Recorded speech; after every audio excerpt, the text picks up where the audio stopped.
Hi, I'm Tamara, and this is TELUS Talks with Tamara Taggart. Hi, everyone. Today, I am speaking with Ashley Bristow. Ashley is an author, a speaker, an entrepreneur, a disability rights advocate. She is a whole bunch of things. We're here to talk about her book and her family. Her book is called My Own Blood. I bought it the second it came out. Ashley, I am so happy that you are talking to us today. Oh, thank you so much for having me. Thank you so much. Well, you know, it's funny. I've recommended your book to so many people, and people ask me what it's about, and I'm like, oh, well, and then I realize, okay, like, I think this is a book that everybody needs. And I say that, and I know you know why I say that, because, I mean, I got one page into your book and I was like, this woman knows me. She's inside my head. She is inside my soul. This woman is in my soul. And I've only read one page. It is a book for everybody, but it really does speak to women who are the mothers of a disabled child. Yes, absolutely. Absolutely.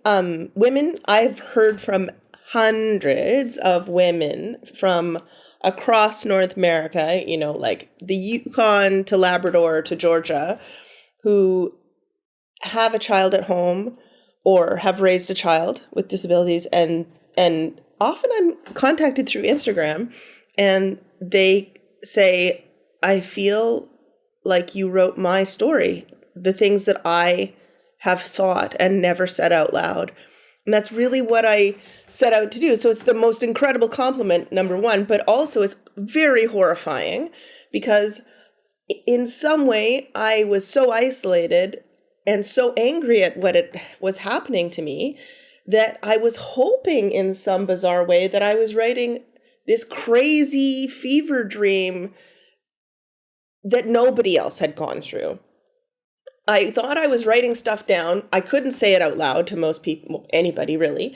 And then it went out into the world and hundreds of people have had the same reaction, which means not just me, not just hundreds of women, tens of thousands, hundreds of thousands, millions of parents around the world have had this same, and we've effectively silenced people so profoundly that I seem to have been the first person to have said some of this stuff, which is hard to take. So it's a huge compliment, but it's also hard to take because you're like, oh my God, we're all going through this. This is a nightmare.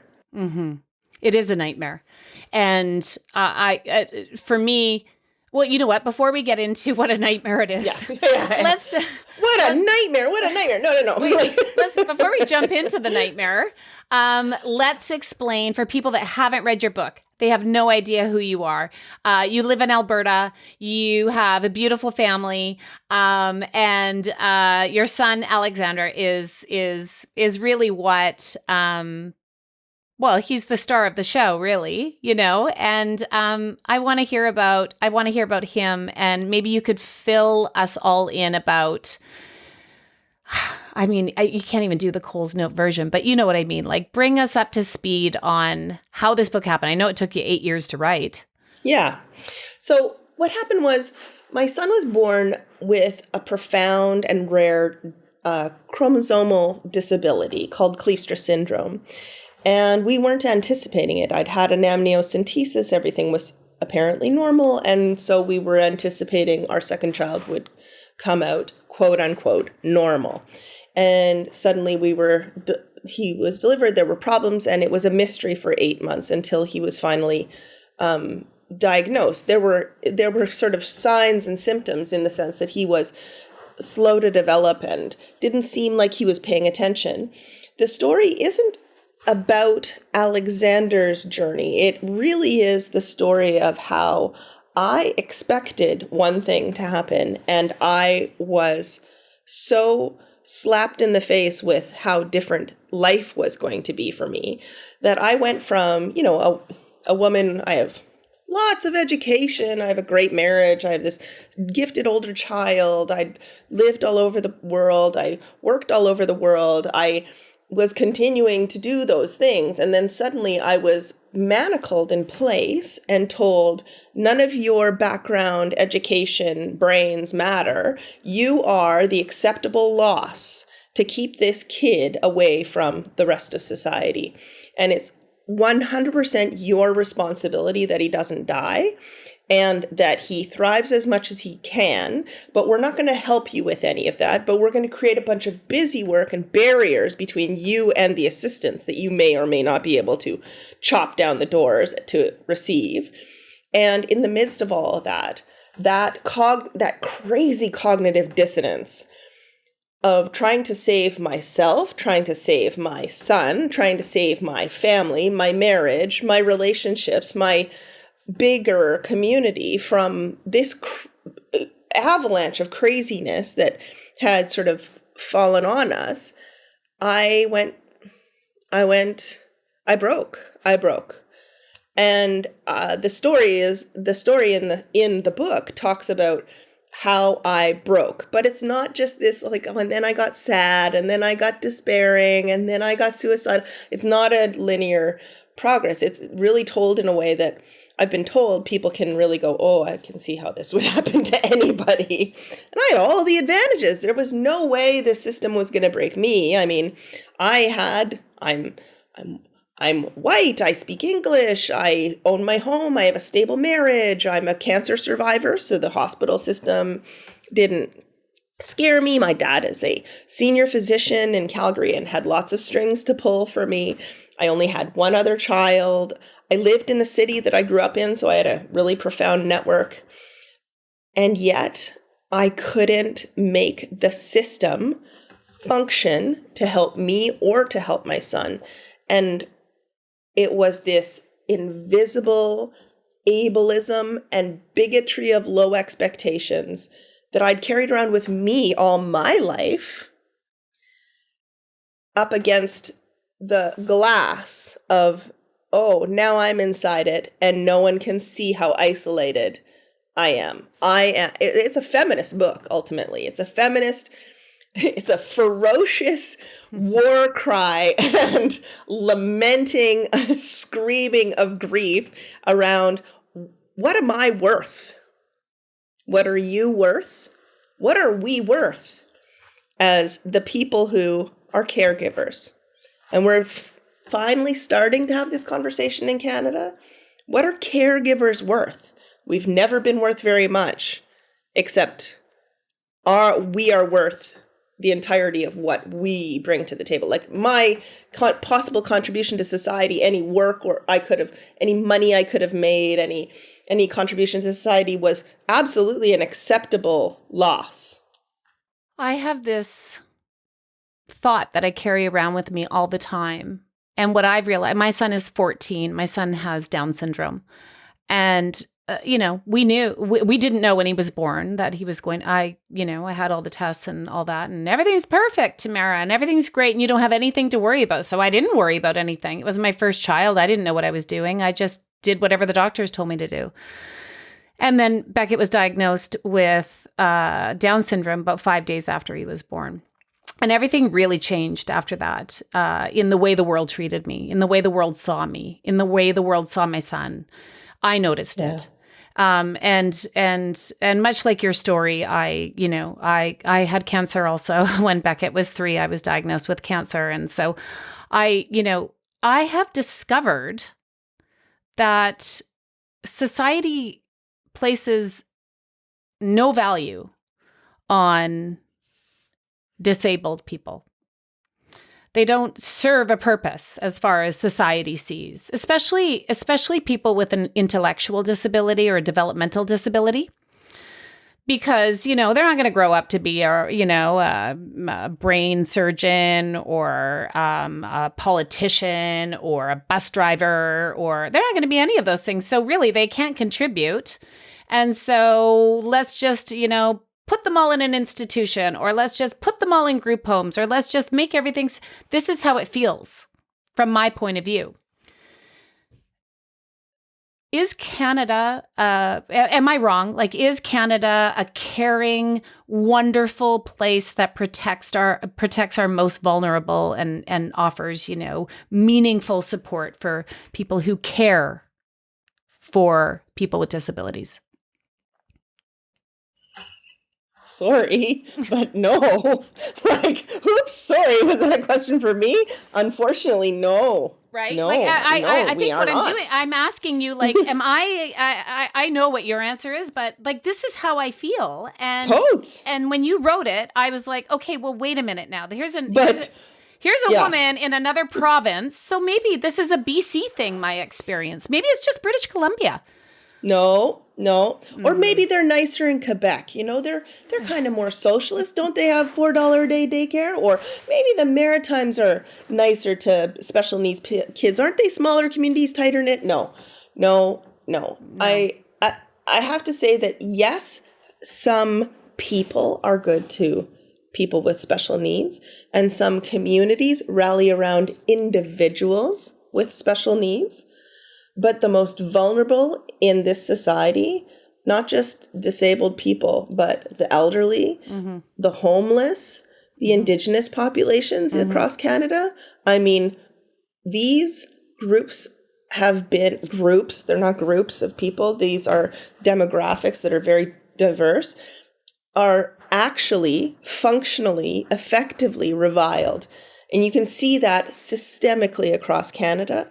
It's baked into the policies of the education system, housing, benefits, the kinds of hoops that you have to jump through, the kind of social rejection that is absolutely okay and comedic in many circles. I mean,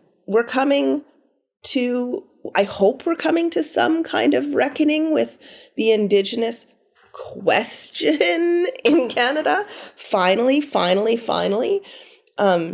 But we are not grappling with how we deal with people who are not productive. And those are air quotes that I'm using if you're listening to this and not watching. Like, productive means, able to pack groceries or or take tickets or, participate independently. I mean, there are lots of programs in Canada that you can partly pay for or whatever, where your child or relative gets work experience, where they've got someone sort of patronizingly taking them around to do volunteer work or whatever it is. But I mean, is there an effective, insightful, inclusive way of integrating people who are not, quote, perfect? No. Yeah, No. it's really it's exhausting, I guess, is the I always say that. People always say to me, how are you doing? And I'm like, I'm exhausted. Like, I am exhausted. I'm exhausted. I need 4 weeks off and then 20 massages and then 10 bottles of vodka and then 4 new jobs that all have assistants, please. And childcare. Like, there's no. So when you were writing this book, and I mean, it did take you 8 years to write it. And it took you 8 years because, as you said, the way that it affected your life, who you are as a person, it takes time to really sort of understand. Is that, like, I look back on it now and I'm like, wow, I had no idea, 8 years ago when I was, going through, and now I have a different view of it. Or, now my son is in high school. That's a whole different ball game, right? I'm dealing with things that now elementary school is looking really good to me. Like, it was like, I didn't know how good I had it until I got to high school. And sometimes I think it's probably really good that we don't know. Yeah. It's probably really good that we don't know. That we're like, oh, stupid grade 1 stupid principal at the stupid school doing stupid this, that, or whatever thing. Like, didn't do up his top button after he came back from the bathroom and he came home with the top button. You're like, wow. I know. That was not a big deal. It is a really, so how do we navigate these systemic barriers that we as a society have put up? Like, and it is systemic, right? Because it's always been this way. And in fact, it probably, we have improved, believe it or not, over the centuries when it comes to people with disabilities, but we have a long way to go. So how do we start to, navigate these barriers? I wish I had some really good answers. As a housing, my background is, my professional background a million years ago, in grad school, was that I am a housing planner by training. And I used to do a lot of research on intentional communities. And the philosophies of Rudolf Steiner, who was a German thinker in the 1920s, whose philosophies around community gave rise to the Waldorf system of schools. There are a separate thing were Steiner communities in Germany and Europe, and communities like l'Arche, which is L''A', it's a French word, l'Arche, an arch, founded by a Canadian in France, that are true integrative communities that take everybody at where they're at. Take everybody where they're at and live collectively. Collective living in a socialist or communist model doesn't really hold up when you don't have a religious or a dictatorial overarching thing. Like, where does the money come from? Or where does the motivation to do the dishes after stupid Jonathan didn't do the dishes last week during his show? Things break down for all the reasons that we all had university housemates who didn't do the dishes. Carolyn, I'm still thinking about you. You know what I mean? Like collective living isn't the solution. And we closed all the institutions across Canada, psychiatric and special needs communities across Canada in the late 80s, and just sort of foisted all these people out into the communities saying, this is going to be better because they'll be integrated into the community, which means that their families took them back in, or they ended up homeless or in the prison population. I have a cousin who works in the prison system in corrections in British Columbia, and she was telling me that a large percentage of her clients are special needs, cognitively disabled adults. And I said, that can't be true. What proportion of your client base do you think? She said, easily 70%. 70% of the incarcerated population of the Lower Mainland is cognitively disabled. So we've just taken away one form of housing and substituted it with incarceration. We're not doing anything here. As parents, you and I are both desperate to create a solution in our children's childhoods so that they can come of age into a system where we aren't afraid to die. What's going to happen to my son and to your son once, finally we get hit by the proverbial bus? I don't know. I can only get life insurance and hope and pray that the people around him, that I've created enough community in order to protect him. But I can only protect my son. You can only protect your son. The woman that I think about a lot in Mississauga who has a daughter, her daughter's 35. She's still living with her daughter and is a delight and wonderful, but she's still concerned what's going to happen to her daughter. We don't have long-term care that is properly structured so that people are paid adequately to stay if there's a COVID outbreak or take care of people in extreme need. I really need to see something at the federal level. Yeah, I think so. Well, it has to be at every level. And you're right. All three levels of government really need to. It's so systemic. And, a lot of what we're seeing here in British Columbia, Ashley, especially with education, because it's all a mess, but education is really a mess. And no one's being served there. Kids who are typical and kids who have, disabilities, or no one's being served, either the teachers or the support workers, and everyone's overworked, and the pandemic has not made things easier. But there are disabilities, in this country that get zero attention, and FASD is one of them. And, so fetal alcohol syndrome is, I think it's 4% of the population, and it gets no support. Those children get zero support in school. And this is why we have exactly what you talked about in the prison systems, because there's also a hierarchy in disability. That's what I always tell people, that, right? Like, there is a hierarchy in disability. And unfortunately, if you have a developmental or an intellectual disability, you are at the bottom of that ladder, if you will. And so, we really do need to start at we need to start young, and we need to change so many things and all of that. And I often wonder, we can't do it alone, right? And we all need to work together as parents, as caregivers, as people who love somebody with a disability. But it's hard to bring people into the tent, if you will, when it's so hard to understand the journey. And that's why I think your book is so important, because it is an honest look at the journey of what it takes for one person fighting for one person. That's really what it is. And you and I are both exhausted, and we're just doing it for one person. Yeah, you shouldn't have to reinvent the wheel every single time. But at the present, we are at the reinvention of the wheel.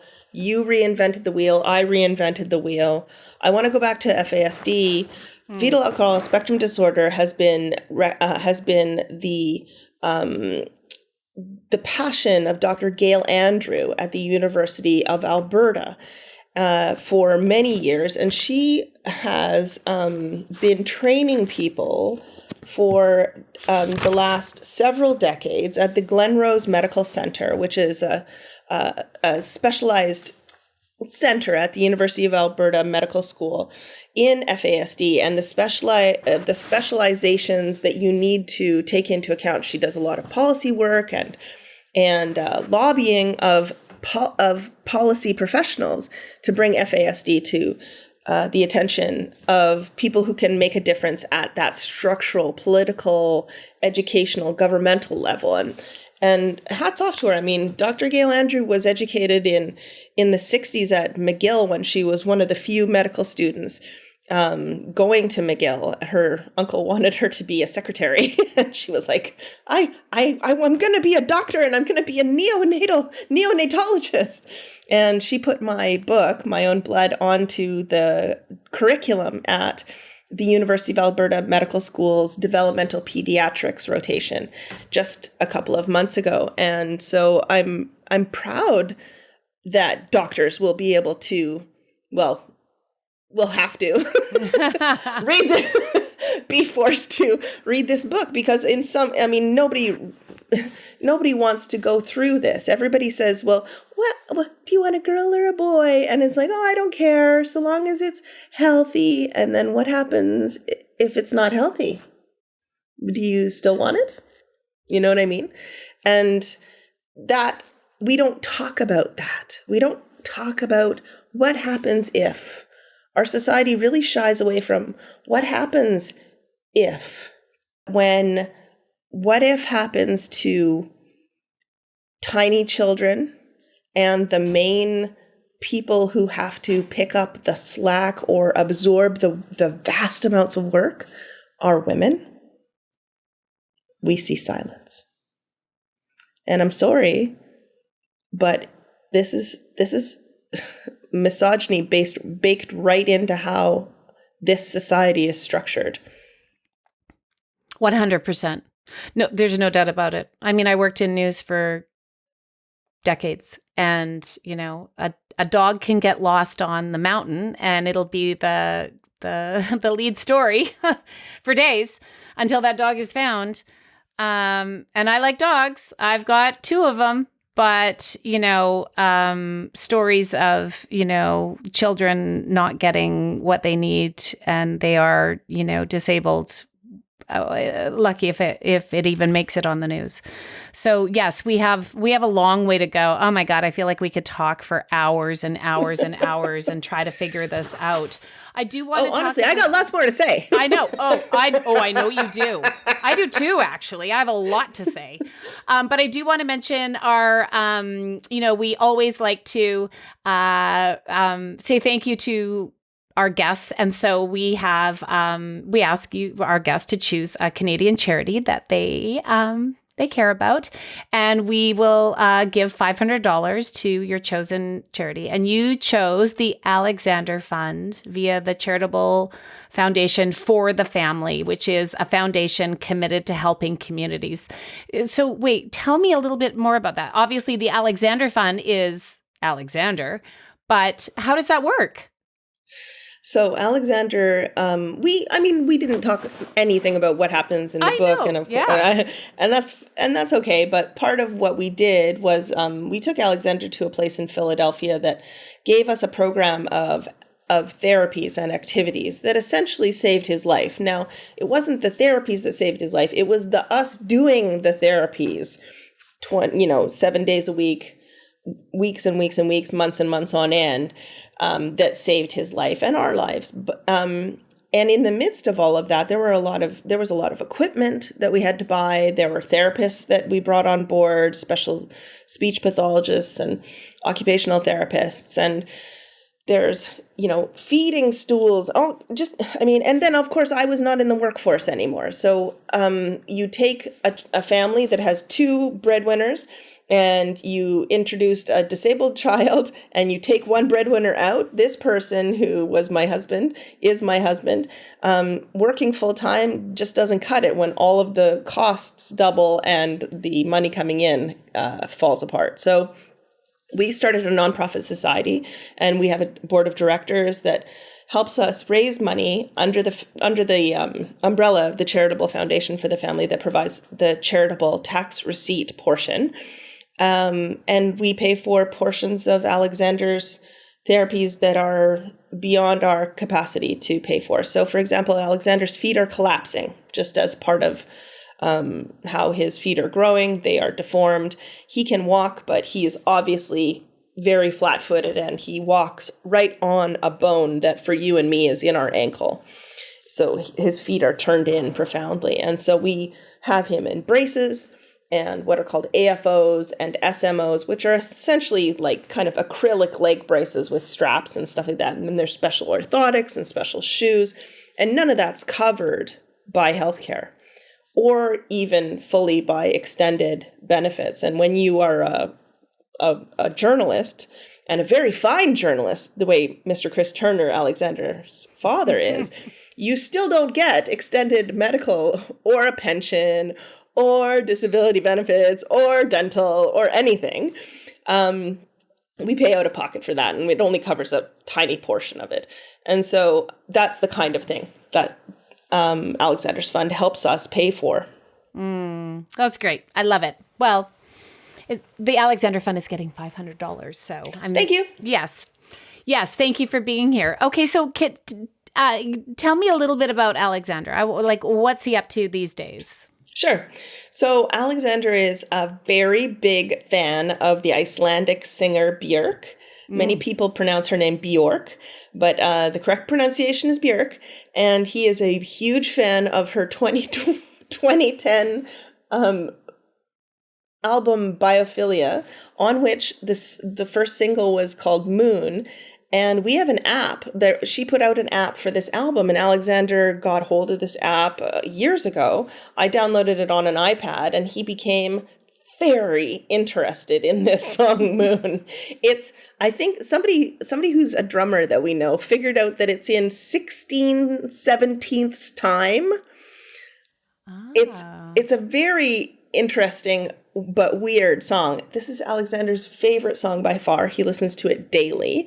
We taught him he can read and write, and we practice his handwriting by doing Björk lyrics. He has a little pillow that he sleeps with that has Björk's face, like merch, it's merch Yeah. from the singer. He loves swimming. So he loves many children with Kleefstra syndrome. Many parents report that their kids are just obsessed with water, and Alexander is no exception. He's 12 now, and he can swim. And we have the opportunity to go to the ocean on a fairly regular basis. And Alexander really loves swimming in what most people would consider like surfing height waves. So I used to do a lot of ocean swimming myself, and so this was how obviously he got into it. But when I walk towards the water with my little 12-year-old disabled kid, and everyone else in the water is holding a surfboard, and we are the only swimmers heading towards the water, we have for sure been intercepted on our way by a variety of concerned passersby who are like, you shouldn't, like, those are really, like, and I'm like, no, we can do it. But yeah, so Alexander loves to swim in the ocean in high waves. And yeah, he's a great little kid. I mean, when we talk about what do people, earlier in our conversation, we were saying like, you were saying like, society doesn't like that, unproductive people. What are these people bringing to society? I can tell you that every family with a child with complex needs will tell you that it teaches you to slow down and really appreciate being in the moment. A lot of people pay a lot of money to go to yoga and meditation and Bali to learn stuff like that. And those are lessons that are in our everyday lives. I have to say that I'm extremely grateful for Alexander's big, small victories every day, because I would be living a much more like cerebral, esoteric, maybe frantic life had he been a neurotypical child. And now we live a very deliberate, still a little, definitely alternative, but quite a bit more about jumping on the trampoline and having fires in the backyard and getting the big dog we always wanted, and cutting out all the people who couldn't understand what was going on and bringing a lot closer the people who behind their eyes had a genuine affection for a child that couldn't talk in the ways that their kids could. Those people get a lot of love from us. It really makes you, I'm sure that you've found this yourself, it really shows you who your friends are, and it shows you the valuable people in your life. That's not to say that the people we lose along the way weren't awesome. Just not everybody can come on the journey. Yeah, exactly. Ashley, my gosh. I could just have a cry session with you now. That was, it's so true, right? It's so, so true. Like I said, I could talk to you forever. I feel like we need to do this again because we need to talk about cancer. We need to talk about advocacy. We need to talk about, oh gosh, so many things. I can't recommend your book enough. I really can't. I hope people listening go get it. It's called My Own Blood. It's wonderful. I love that it's being used. I love that. This is how we change things, Ashley, by people knowing your story, by sharing our stories. This is how we get there. I hope it's how we get there. I also have to say that I think that we haven't mentioned this in the interview, but the way that I wrote was deliberately as sweary as I talk. Yeah. Well, I do too, but we're on PG right now. But we're on PG right now. But I wanted to just sort of had said out loud during the interview to people who haven't heard about the book or are like, well, is this going to be for me? The writing is deliberately literate. Like you write I've like worked you speak in media for a long time, right? Yes. Yeah. But it's also like none of us are as clean-mouthed on national television as we are in our dining rooms, and especially inside our brains. And this is definitely a very sweary, irreverent, ferocious look at the sincere craziness that everybody undergoes. So I think anybody who's gone through any kind of crisis would find emotions and the grappling with the cognitive dissonance and duty of continuing to put one foot forward and then the next foot and having to laugh in the midst of it, because otherwise you're just going to go and fling yourself into the river. Yeah. I think that there's something in this book for everybody. I do too. And listen, ferocious is the best word. You know what? Ferocious. It's ferocious. It's feminist. It's raw. It's very raw. And that's what's so great about it. You brought yourself, and I like the Ashley in this book. I was sure I was gonna have no friends at the end. I was like, okay, once the book comes out, I'm just gonna have my cousins and maybe my husband still, and that'll be it. Oh no, I think that you will have a whole new set of friends following you now for sure. Absolutely, Ashley, you are a dream to talk to. So thank you very much. I want to remind people it's called My Own Blood. You can get it wherever you get books. You can also find Ashley on her website, which is ashleybristow.com. You can follow her on Twitter, which is Hilksom, Hilksom, and on Instagram, she is at Ashley Bristow. And I think I follow you on Instagram. I'll be tagging you for sure. Thank you so much, Ashley. You're amazing. Thanks for listening to another episode of TELUS Talks with Tamara Taggart. Be sure to subscribe so you can join us every Tuesday for another conversation. You can also check out our website, telus.com/podcast, and subscribe to our YouTube channel at TELUS Talks.